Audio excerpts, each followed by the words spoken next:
how is Ja? Is he still day-to-day? Did tests show anything different or new since Sunday? Yeah, MRI yesterday definitely showed a re-aggravation of his hand injury that he had in the Milwaukee game. Dealing with some pain, some soreness. Symptoms are slightly improving from the other night. He's going to be a game-time decision. He's going to come in, get working in the morning, test it out, see how he's feeling. The previous. So I mean, it's soft tissue bruising between the bones. So bruising, no like ligament tear. No. Has he done anything with his right hand? Like, are you doing anything? He's progressing to dribbling and shooting as much as he can. As I say, he's got some pain he's dealing with, so it's kind of a tolerance thing. But he's got some stiffness in his hand that he's kind of slowly getting through. But we'll see how he wakes up tomorrow. So he want to get down to he dribbled and shot with his right hand. Yeah, he tested it out this morning. Okay. How did that look to you? Yeah, I mean, it wasn't his normal, self, so obviously he's navigating that right now, so it's a step in the right progress as, he's kind of navigating. I mean, the injury happened just 2 days ago, so this was his first time, or second time. I mean, he didn't really do a whole lot yesterday on it. First time doing it, so we'll see how he does tomorrow. The one plus that there is 2 days between games 1 and 2 this time? Yeah, I mean, that obviously helps for everyone, not just in Ja's case, just kind of recuperating. Obviously, have a lot to learn from game one. Definitely a disappointing outcome, effort by our part. Hopefully, guys can regroup and play a lot better on Wednesday.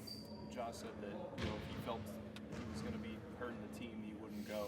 I know it's early, but based off of that little amount that you saw with his right hand, I mean, just from that, did he look like he would be able to play on that hand if need be? Yeah, I mean, easy to comment on how today is. I'm going to comment more on how it looks tomorrow.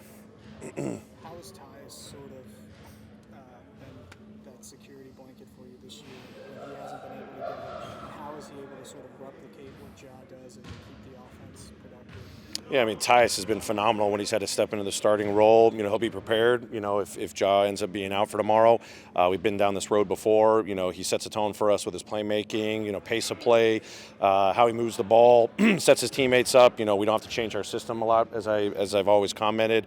Obviously, completely different players, but in terms of their, ability to set up their teammates, lead our breaks, navigate the pick and rolls, run the same offense. I mean, that gives me a lot of confidence, gives our team a lot of confidence, and he's thrived in it. You see him step up with more usage, more opportunity. Stones has had big nights for us, assist totals, knocking down threes. He's grown a lot, in those experiences the last 2 years. So got a lot of confidence if that's the direction we have to go. Looking back on this season, how important was that decision in the offseason to bring him back, both by him and by the front office? Yeah, I mean, obviously, I think I got asked that question a number of times. I mean, it wasn't, injury insurance. I mean, when you've got one of the best backup point guards in the league, who I think is a starter in the league, it's no surprise there. The culture fit, the style of play, how he's grown with this group, how he continues to grow this group, through his leadership and play, it was a no-brainer to bring him back. What you saw from Hachimura and Reeves, is it a situation Sorry. that you can't take away everything? If you're focused on Anthony Davis and LeBron James, I mean, is something going to score goals like that? Yeah, I mean, I thought the first couple of buckets Hachimura got was, with the game plan. When we adjusted, we didn't execute the adjustments well, and he still got loose on us. So obviously, a lot of attention is going to be on James and Davis, but they've got so many different weapons. In the pick and roll game, Russell gave us problems in the pick and roll. Schroeder can give us problems. Reeves obviously took over in the fourth quarter, and Hachimura just had a heck of a night. So went back and watched the film, understood where our urgency's got to be better to execute the game plan, our rotations, knowing that yes, even though we're going to put a lot into James and Davis, those guys are willing playmakers to set up their teammates. We've got to be better prepared for when they make those decisions. It was game 2, I think last year against Minnesota when X came out of nowhere and named that impact. Who do you think, potentially guys that aren't in the rotation that could potentially back into the rotation in this series based on what you see? Someone on our roster. Someone on our roster is going to come out. Obviously we'll figure out, what Ja's status is tomorrow, and that'll impact even maybe more guys' opportunities. But we all got to step up. So obviously, I said it after the game. We've been in this situation before. You don't wish that upon yourself. We've got to accept, the fate of game one and how we didn't, play to our standards, play with the urgency, physicality, discipline, even the unselfishness that we were accustomed to. Hopefully all of us, but someone, that you're not thinking about is going to come rise to the occasion. Taylor, so Luke and Tyus, they combined for 6 threes in game 1. Really seemed like the Lakers made an emphasis to take away 3-point shooting from those two.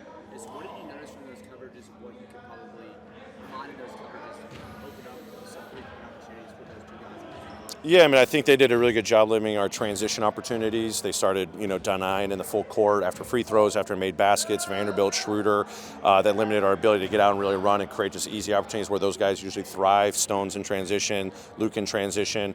I thought it was a combination in the half court, whether we were playing out of the post, we were in our driving kickoff of pick and rolls.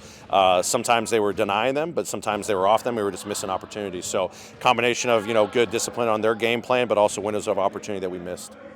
So the defense and rebounding obviously cures a lot of things. Do you feel like you got to the pace? Were you comfortable with the pace that the Warriors played at? No, I mean they obviously dictated the pace way more, in my opinion. Some poor decisions on offense, turnovers, shot selection, or even after a make, not getting back. We knew that was a big emphasis with the Lakers, that they're going to just run at you no matter what. I think even Darvin came out and said he's like, we just got to rush it right back at them. So our mentality after makes has got to be there to get back and set our defense. If we turn it over, we miss a shot, we got to get back, but we got to have some better decision making on offense to help that. Was there added pressure going into game 2 when the series flips to Los Angeles? I mean, it's the most important game of the season. You got to take it one game at a time. Everyone's going to say must win, all that stuff. We just got to focus on playing our best basketball one game. I think the last 2 days of preparation has been good. We got to come out with a different mentality. I expect that out of our team. It's going to be hopefully a different result if we take care of our business. Great. Thanks, everyone. Appreciate it.